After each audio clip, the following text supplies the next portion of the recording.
शादी में आई चुड़ैल। अन्नपुर नाम के एक गांव में शादी चल रही होती है। वाह, मजा आ गया फूफा जी। शादी में क्या खाना बना है? बाराती तो उंगलियां चाटते रह जाएंगे। हाँ, तुमने सही कहा। पनीर की सब्जी का तो कोई जवाब ही नहीं।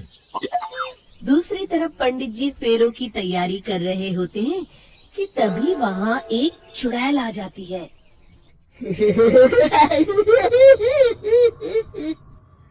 अरे मर गया रे, ये चुड़ैल यहाँ क्या कर रही है? अरे दिवाकर जी, ये आपकी कौन सी रिश्तेदार है? अरे मुझे क्या पता।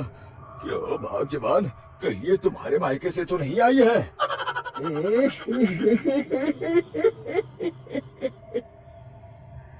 तुम लोगों की इस गांव में बारात लाने की हिम्मत कैसे हुई? मेरे रहते इस गांव में किसी की शादी नहीं हो सकती। अब तुम लोग देखो मैं क्या करती हूँ। अरे मर गया रे, मैंने सुना है ये जबान की पक्की है। भागो रे भागो, वरना ये चुड़ैल किसी को नहीं छोड़ेगी। हाँ, तुम सही कहते हो मोहन भाई। यहाँ से भाग लेने में ही हम सबकी भलाई है।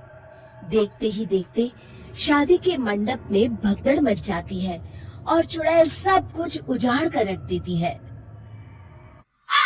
फिर एक दिन मोहन की शादी तय हो जाती है। अरे भाई, अगले हफ्ते मेरी शादी तय हो गई है, लेकिन इस चुड़ैल की दहशत के मारे तो मेरे हाथ पैर कांप रहे हैं।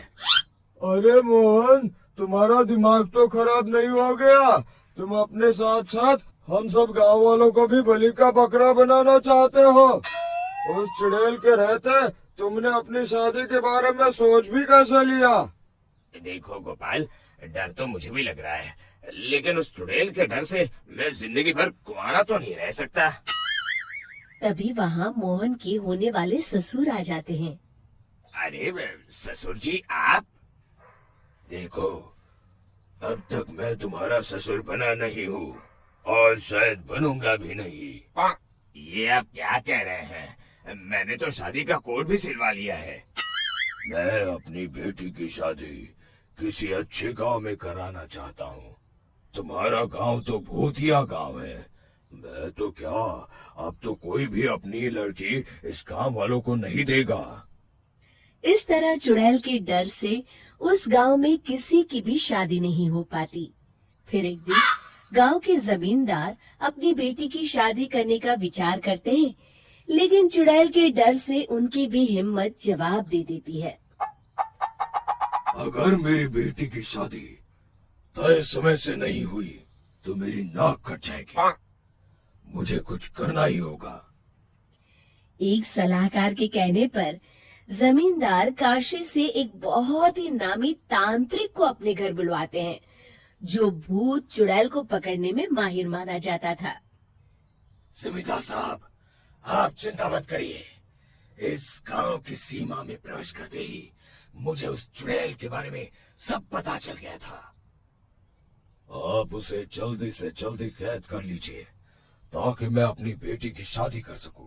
जब वो चुड़ैल एक इंसान थी, तब ठीक उसकी शादी करने वाले दिन ही उसकी और उसके होने वाले पति की एक दुर्घटना में मौत हो गई थी।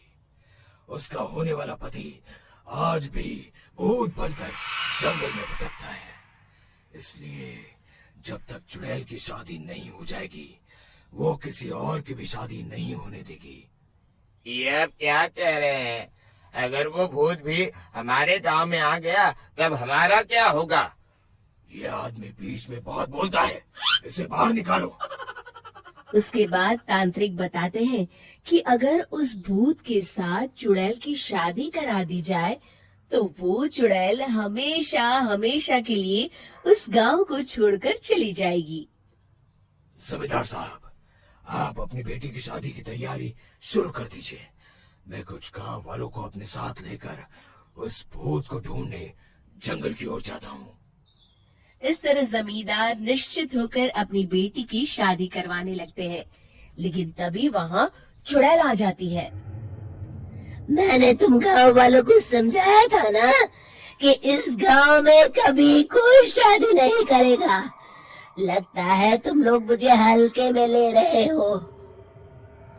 चुड़ैल जमींदार की बेटी को उठा लेती है।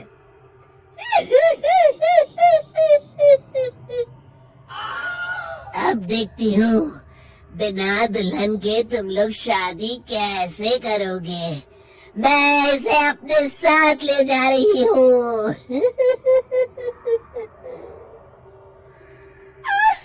छोड़ मुझे पिताजी, मुझे बचाइए।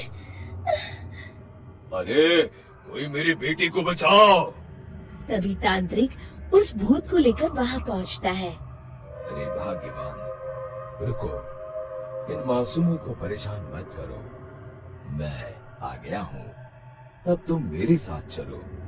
चुड़ैल बहुत खुश हो जाती है। आप आ गए, चलिए अब हम मंदिर में चलकर शादी कर लेते हैं। अरे अरे अरे अरे, ये क्या कह रही हो? मंदिर में जाके दोबारा मरना है क्या? चलो, आज से हम जंगल में रहेंगे। चुड़ैल चली गई, अब मेरी शादी हो जाएगी। इस तरह सभी गांव वाले खुशी से झूमने लगते हैं।